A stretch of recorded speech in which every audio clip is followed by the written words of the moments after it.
Hey there, and welcome to this simple tutorial on managing your mobile browser settings.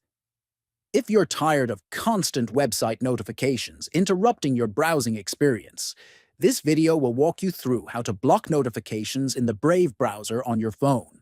It's easy, fast, and helps protect your focus.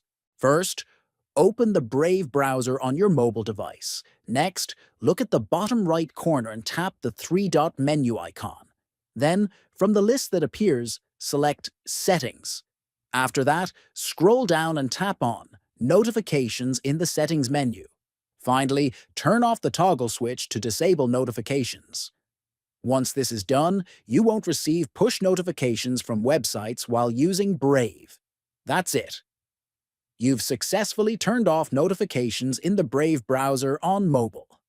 If this video helped you, consider liking and subscribing for more easy browser tips and privacy tutorials.